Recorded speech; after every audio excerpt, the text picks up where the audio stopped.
Moin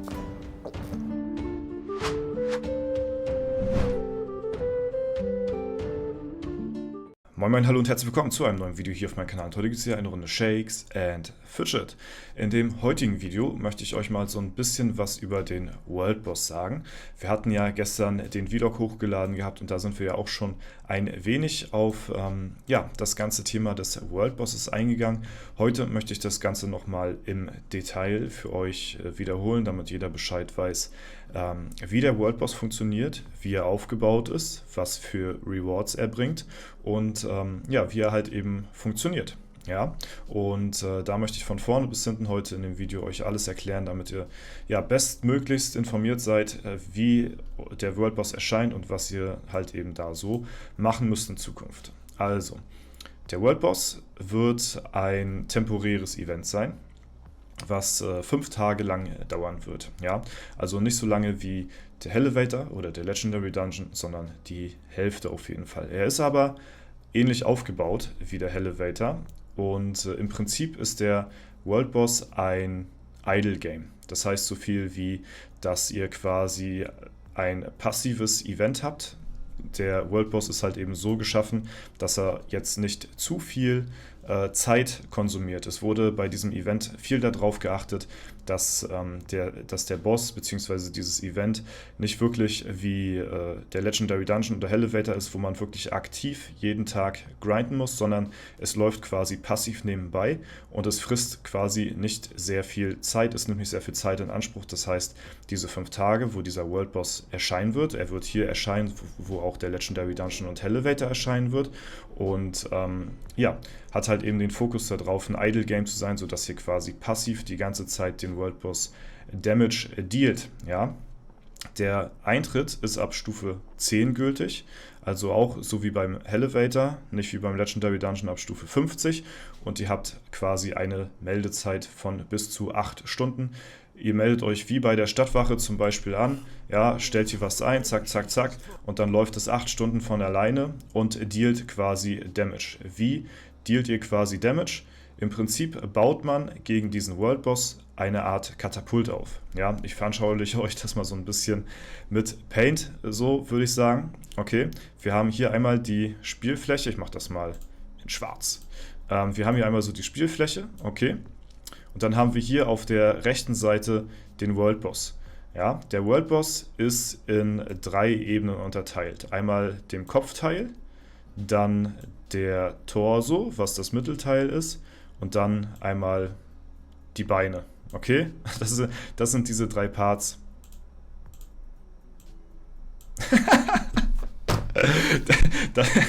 Ein sehr freundlicher World Boss. Ich glaube, Marvin, also ich hatte ja jetzt Marvin Clifford kennengelernt, er hatte mir ein paar Zeichentricks gegeben, so wie ich meinen Comic-Stil so ein bisschen improven kann. Ja, ich glaube, man sieht, dass das auf jeden Fall was gebracht hat.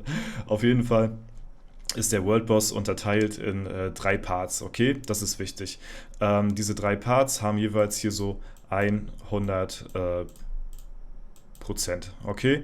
Der hier auch, der hat auch 100, machen wir das ein bisschen, der hat auch hier 100% der Torso und die Füße haben auch 100%, okay? Ja, okay, man weiß ungefähr, was ich meine. So, dann habt ihr auf eurer Seite, und das ist quasi dann der Server, und es nimmt quasi der ganze Server an diesem Event dran teil. Es ist ein World Boss. Der ganze Server nimmt an diesem Event teil und am Ende werden auch die Server gegeneinander antreten. Nicht aber direkt, aber indirekt durch eine Rangliste, die ähnlich aufgebaut ist wie die vom Elevator. Also es gibt dann quasi Platz 1, Platz 2, Platz 3 Belohnungen, die dann quasi die Endbelohnungen sind. Und dann gibt es sowohl Serverbelohnungen als eben auch Spielerbelohnungen, so ähnlich halt wie beim Elevator auch, okay? Und dann habt ihr einmal auf der linken Seite den Turm, okay? Das ist der Turm und der Turm ist auch in 3 Ebenen unterteilt, ja? Sagen wir mal Ebene 1, Ebene 2 und Ebene 3, okay? Und diese 3 Ebenen sind quasi für die jeweiligen 3 Segmente des World Bosses da. Und jetzt kommt eben das Katapult zum Einsatz. Ihr könnt quasi in einem Art Belzebub-Shop, ähnlich wie beim Elevator, könnt ihr euch dort Verbesserungen für euer Katapult kaufen. Ja? Diese Verbesserung, es gibt quasi 5 Slots, die ihr ausfüllen könnt. Diese 5 Slots sind Teile eures Katapults, kann man so sagen. Ja? Und in diese 5 Slots könnt ihr quasi jeweils Buffs aus dem Laden, wo ihr dann halt eben Einzelteile für euer Katapult kauft, könnt ihr damit hier quasi ausfüllen. Okay? Und das Ding ist aber, ihr könnt diesen Shop nicht rerollen. Das heißt, ihr könnt nicht die ganze Zeit auf euer perfektes Item warten, sondern ihr müsst quasi das kaufen, was eben gerade da ist, um die nächste Seite freizuschalten. Das heißt, falls ihr jetzt keinen optimalen Buff für euer Katapult habt, dann wird er quasi in euer Katapult gut geschrieben. Denn ihr braucht diese Buffs für die einzelnen Etagen des World Bosses, beziehungsweise für diese 3 Ebenen. Es gibt zum Beispiel Buffs, die dafür da sind, euren Angriffsschaden zu erhöhen. Es gibt Buffs, die dafür da sind, eure Angriffsgeschwindigkeit, eure Attack Speed zu erhöhen. Es gibt aber auch eben Buffs, die für die einzelnen Ebenen da sind. Zum Beispiel deale 20% mehr mit diesem Buff auf Ebene 1. Okay? Und dann gibt es zum Beispiel deale 35% mehr Schaden auf Ebene 3. So, diese Buffs gibt es halt eben auch unabhängig von diesen Damage-Buffs, die für alle Ebenen da sind, und die Attack-Speed-Buff, die auch für alle 3 Ebenen da sind, okay? Und so gibt es das halt eben auch für Ebene 2, zum Beispiel, keine Ahnung, 25% auf Etage 2, okay? Und ihr könnt euch aussuchen, in welche Etage ihr gehen wollt. Ihr habt hier 3 so eine Knöpfe und dann könnt ihr quasi sagen, da könnt ihr die ganze Zeit wechseln, unabhängig, ob ihr in Ebene 1, 2 oder 3 wollt. Ja? Und jetzt ist halt quasi das Ding. Der ganze Server nimmt an diesem Event teil und verteilt sich in diesen 3 Ebenen. Okay, das kann man nicht koordinieren, das kann man nicht absprechen, das kann man quasi wirklich nur so, wie die Community gerade drauf ist, gehen die in Ebene 1, 2 oder 3. Ja, je nachdem, was die vielleicht auch für Buffs für ihr Katapult freigeschaltet haben gerade, okay? Und je nachdem, wo halt eben die meisten Spieler drin sind und wo am meisten Damage gedealt wird, da wird halt eben auch am meisten Schaden am Gegner gemacht, okay? Der Gegner hat ja hier jeweils 100% und der kann quasi, wenn genug Damage gedealt worden ist, quasi auf 0% fallen und dann ist quasi der Kopf tot, ja? Der ist dann RIP, so. Dann kann man sagen, okay, Ebene 2 ist jetzt gerade bei 60%, okay, während Ebene 1 gerade noch auf 30% ist oder so. Ja, das kann man nicht richtig so miteinander absprechen, weil halt überall Leute woanders hingehen und so. Ne? Und Ziel ist es quasi, alle 3 Ebenen komplett auf 0% zu kriegen und dann ist der World Boss besiegt.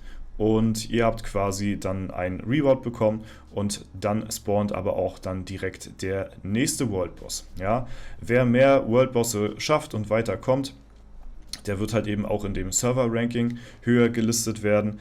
Und wer am meisten Damage macht von seinem Server aus, der wird halt auf der Server-Rangliste halt eben sehr weit oben gerankt werden. So. Und das ist halt eben so, danach gehen dann auch die Rewards. Die Rewards sind noch nicht 100%ig gebalanced, weil es gibt zum Beispiel auch Probleme so ein bisschen noch, wie will man das machen? Aktive Server gegen inaktive Server, da sollen natürlich die Leute, die dort eben sehr viel Damage dealen, auch genauso belohnt werden wie Leute, die vielleicht auf aktiven Servern spielen, dass das Ganze ein bisschen fair gebalanced wird und daran wird momentan noch so ein bisschen im Hintergrund gearbeitet. Da haben wir Creator, als wir das gesehen haben, dann auch so ein bisschen Feedback in Richtung Player gegeben, dass da ein bisschen was gemacht werden müsste, so dass halt eben diese Gleichberechtigung trotzdem da ist. Und das ist quasi so das Event. Man meldet sich an, man baut sein Katapult.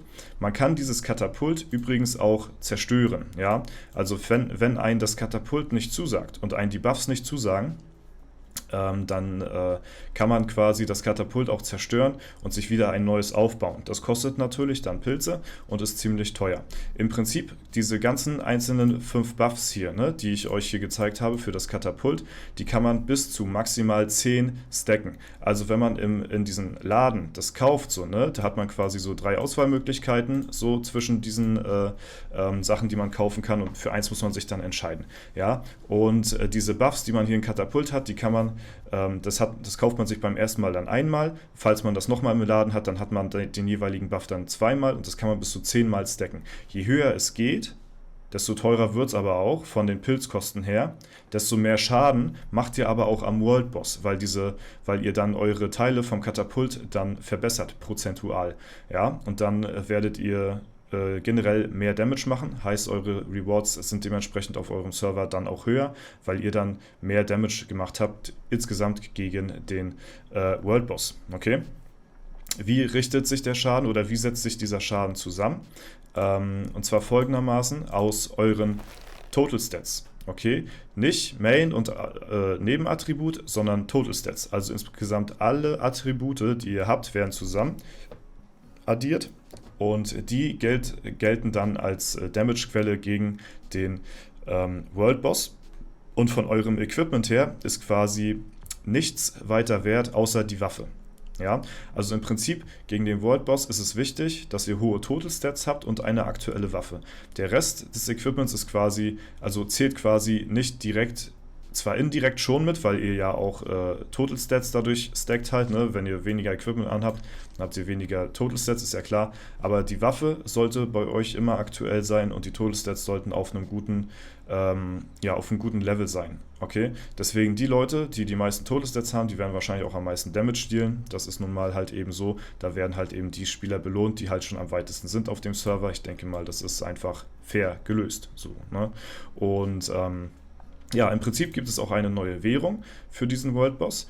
Ihr habt da quasi nicht so eine Art Kristalle, sondern eher so, ja, wie soll ich sagen, so Juwelen. Es wird quasi so eine pinken Juwelen quasi geben und diese Juwelen, die könnt ihr euch halt eben auch verdienen während des Events, und mit diesen Juwelen könnt ihr dann quasi auch plus Ressourcen in Kombination könnt ihr dann auch diese Damage Buffs kaufen. Also die könnt ihr nicht nur für Pilze kaufen, sondern die könnt ihr auch als Free-to-Play-Spieler kaufen. Ja? Und das funktioniert tatsächlich ganz gut.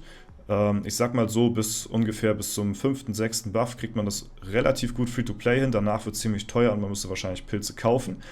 Das Ding ist halt allerdings, das ist so ähnlich wie beim Elevator. Ihr könnt zwar, wenn ihr vor einer Ebene steht, die ihr partout nicht down bekommt, könnt ihr zwar reinpilzen bis zum Get-No, ja, aber der Reward für euch selbst lohnt sich am Ende des Tages nicht mehr so krass. Das heißt, Pilzer werden zwar schon belohnt, indem sie halt eben ja in der Rangliste ein bisschen höher sind, ein bisschen mehr Rewards bekommen, aber es lohnt sich, glaube ich, nicht, pilztechnisch so viel dafür auszugeben, sodass die Free-to-Play-Spieler trotzdem gute Rewards mitnehmen können und dadurch keinen Mehraufwand habt. Ihr bekommt halt solche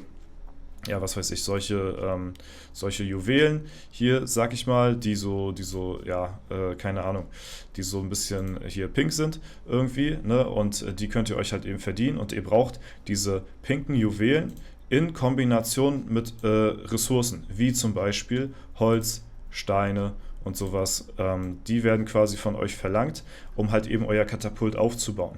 Ist auch logisch irgendwo, ne? Ein Katapult besteht aus, keine Ahnung, aus Holz, aus Steine, und das heißt, in Kombination mit diesen Juwelen und Holz und Steine, die ihr dann aus der Festung braucht, könnt ihr dann insgesamt euer Katapult aufbauen, verbessern, euch mehrere Buffs holen für das Katapult und halt am Ende des Tages mehr Schaden zu machen, okay? Also das sind so quasi die Kernpunkte, wie der World Boss aufgebaut ist. Es ist eine Kombination aus einem recht chilligen Event, was 5 Tage geht, was so nebenbei läuft. Ab und zu baut ihr mal so ein bisschen euer Katapult auf und ihr könnt halt am Tag bis zu 8 Stunden, ja, habt ihr dann Meldezeit und könnt dort halt eben aktiv Damage dealen mit eurem aufgebauten Katapult gegen diesen World Boss, und das läuft einfach so passiv nebenbei und man hat nicht einen großen Aufwand dahinter und kriegt halt coole Rewards. Der ganze Server wird aktiviert und es ist sogar serverübergreifend, dass quasi dann Server ja, Server gegen Server spielt, aber halt auch eben die Leute auf dem Server halt auch gegen Leute auf dem Server selbst spielen, je nachdem, wer halt eben am meisten Damage macht. Mit dem Katapult ist halt eben auch am höchsten und kriegt dann auch serverintern am meisten Rewards. Ja, das ist soweit erstmal so der grobe Aufbau zum World Boss. Ich hoffe, ich konnte euch damit erstmal so ein bisschen weiterhelfen. Falls noch Fragen sein sollten in Bezug dazu, dann schreibt mir das sehr gerne in die Kommentare. Dann kann ich da nochmal drauf eingehen. Wie gesagt, in Bezug auf die Rewards, was man jetzt genau bekommt, wie viel es sein wird, da wird jetzt noch ein bisschen dran gefeilt. Da kann ich euch jetzt nicht hundertprozentig was sagen. Aber an sich finde ich das erstmal schon mal soweit ein ganz geiles Event. Es ist nicht zu time-consuming und man bekommt ganz gute Dinge auf jeden Fall auch als Free-to-Play-Spieler zusammen. Und deswegen denke ich mal, ist das Ganze auch relativ fair gelöst. Und ich bin sehr gespannt, wenn es rauskommt. Und ja, das war es erstmal soweit von mir. Ich hoffe, ich konnte euch soweit ja, alles Mögliche zum Event halt sagen, was halt eben ja, so relevant ist auf jeden Fall. Ich bin nochmal ein bisschen heute mehr ins Detail gegangen als im Video gestern. Da haben wir halt jetzt nicht so große Zeit gehabt und haben halt erstmal so die groben Eckpunkte genannt. Jetzt ist halt wirklich so alles erstmal abgedeckt, was man über dieses Event weiß. Das war's soweit von mir. Ich verabschiede mich. Haut rein und bis zum nächsten Mal.